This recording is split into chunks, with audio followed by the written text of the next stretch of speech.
There comes a moment in every life when a quiet voice whispers through the noise of the world. A moment when you stand at the edge of your own limits, staring into the vast, unclaimed potential of who you could become. And in that moment, you will hear it. Act as if you fear nothing. Not because fear doesn't exist, but because fear has lied to you for far too long. It told you the mountain was too high. It told you your past defined your future. It told you the world wasn't made for people like you to rise. But fear is a story, and stories can be rewritten. Think of Edison, sitting in a lab filled with shattered glass and burnt filaments, chasing light through 1,000 failures. Or Lincoln, broken by war, loss, and ridicule, yet rising from the ashes of doubt to bind a divided nation. These men were not born without fear, they were forged through it. Fear is the crucible, not the chain. You were not placed on this earth to shrink. You were placed here to stretch, to grow, to carve your name into the side of history's cliff with bare hands and unshakable will. But that can only happen when you stop negotiating with fear and start acting as if it holds no power over you. Because here's the truth, the moment you act as if you fear nothing, the world begins to believe you. This isn't about pretending. This is not some hollow masquerade of bravado. This is about tapping into a deeper truth, that the version of you haven't met yet is stronger than the version of you that doubts. The world bends to those who refuse to flinch. Mindset is the root. Before a man ever builds an empire, he must first rule his own mind. Andrew Carnegie wasn't just a steel magnate. He was a visionary who saw opportunity where others saw obstacles.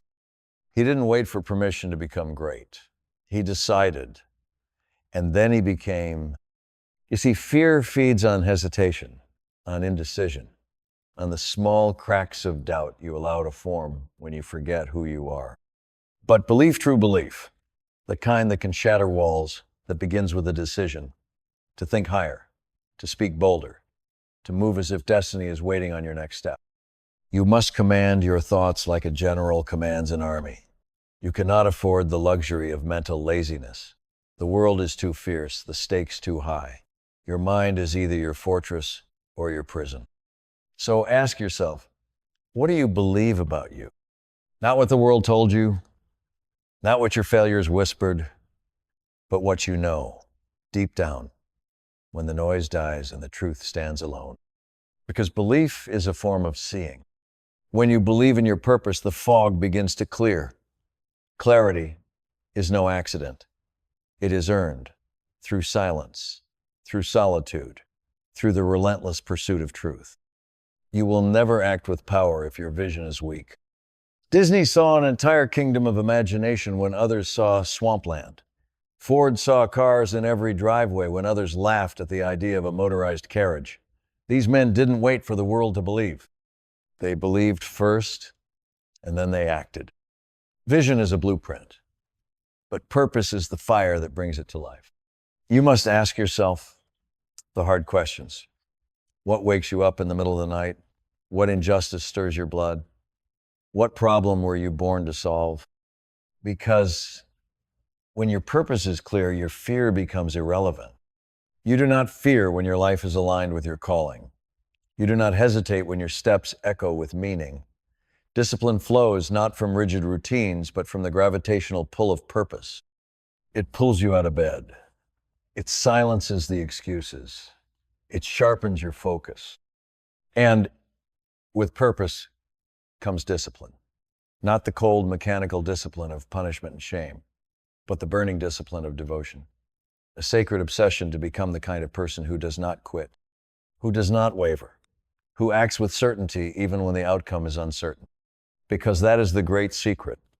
Success belongs to the consistent, those who act not only when the mood strikes, but when the world is silent, when the rewards are invisible, when the pain is real. Fortune does not favor the lucky. It favors the disciplined. Every action you take is a vote for the kind of future you will live in.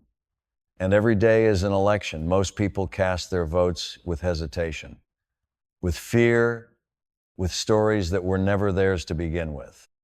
But you were born to vote differently, to act not from fear, but from faith, not in some mystical fate, but in your own capacity to shape the world through sheer will and aligned action. So act before you are ready. Act before the fear catches up. Act as if you already carry the crown. Because action is the antidote to fear. When you move, fear cannot keep up. It loses its grip when you choose motion over stagnation, courage over comfort. Gratitude is the ballast that steadies the ship. It reminds you that you are already standing on ground you once prayed to reach. Gratitude is not weakness. It is the recognition of strength earned. Be grateful for the struggle it forged your edge. Be grateful for the failures they refined your aim. Be grateful for the fear it awakened your fire. And once you see it, once you feel the shift, never go back. There is no return to this small life once you've tasted the largeness of your own potential. Now, you must adapt. Because the road to greatness is never straight. It winds, it breaks, it throws storms in your path. But adaptation is not retreat, it is strategy. Like a river bending around the rock, not stopping, not yielding, but finding another way. Resilience is the ability to see failure not as final, but as feedback. Thomas Edison said, "I have not failed. I've just found 10 zero ways that won't work." Did you hear the mindset in that? He did not fear the 10-0 because he believed in the one. You must become the kind of person who gets stronger with every hit, who learns with every fall, who smiles in the face of adversity and says, "Is that all you've got?" Because the world does not need more perfect people. It needs more powerful people. And power comes from persistence. Knowledge alone is not enough.